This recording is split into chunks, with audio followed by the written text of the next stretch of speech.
बात उस खतरे की जो तेजी से दुनिया के कई देशों में फैल रहा है, और इस खतरे को लेकर भारत भी सतर्क हो चुका है। बात मंकी पॉक्स की, क्योंकि दुनिया भर में कई देशों में मंकी पॉक्स वायरस तेजी से फैल रहा है। WHO ने इसे पब्लिक हेल्थ इमरजेंसी घोषित किया और इसे ग्रेड 3 कैटेगरी में रखा है, यानी इसे रोकने के लिए तुरंत कदम उठाने होंगे, क्योंकि खतरा यह बड़ा है। और चिंता इसलिए भी क्योंकि यह वायरस अब उसी तेजी से फैल रहा है जैसे कोविड फैला था।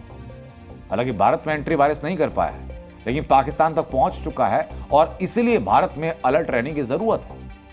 और इसलिए डीएनए में आपको इस खतरे से बार बार अब आगाह कर रहे हैं, क्योंकि वायरस अब उस पीओके में पहुंच गया जहां पाकिस्तान ने कब्जा कर रखा है।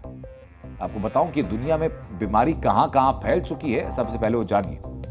मंकी पॉक्स का जो वायरस है वो कांगो पहुंच चुका है, रवांडा पहुंच चुका है, युगांडा पहुंच चुका है, बुरुंडी और केन्या में इस साल बहुत तेजी से फैला है।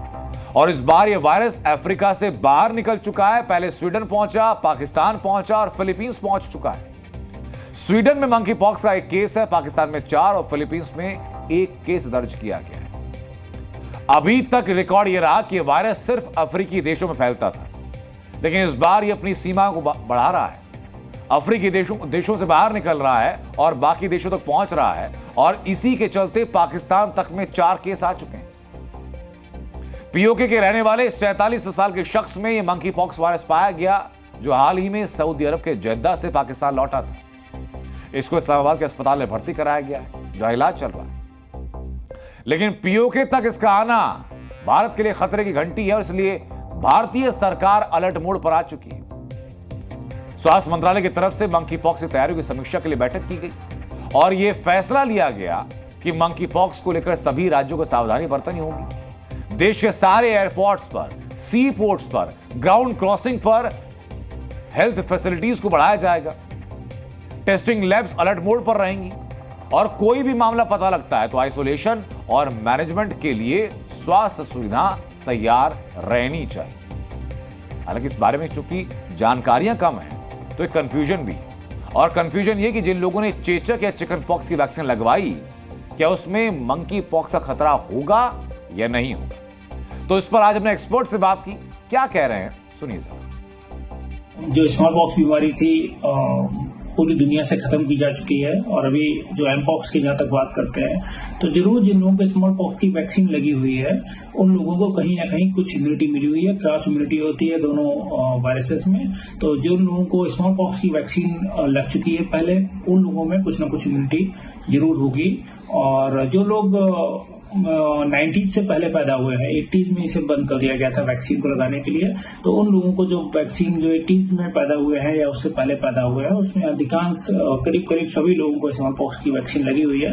तो उन लोगों में इस चीज का एम पॉक्स का खतरा काफी कम है, क्योंकि उनको कहीं ना कहीं जो स्मॉल पॉक्स की वैक्सीन है उसकी वजह से क्रॉस इम्यूनिटी मिली हुई है। आपने एक्सपर्ट्स की बात सुनी, लेकिन जैसा कि मैं बार बार कह रहा हूं, खतरा बहुत बड़ा है, इसलिए जिम्मेदारी सिर्फ सरकारों की नहीं, जिम्मेदारी आपकी और हमारी भी है, और इसलिए सावधानी बरतना आपका पहला कर्तव्य है।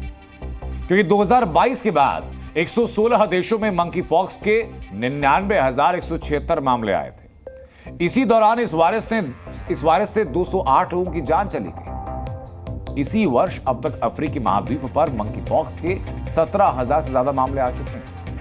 इस वायरस से 517 मौत अफ्रीकी महाद्वीप में इसी साल हुई हैं। 2022 के बाद से भारत में मंकी पॉक्स के 30 मामले सामने आए। मंकी पॉक्स का लास्ट केस मार्च 2024 में आया था, यानी अब से बमुश्किल 6 महीने।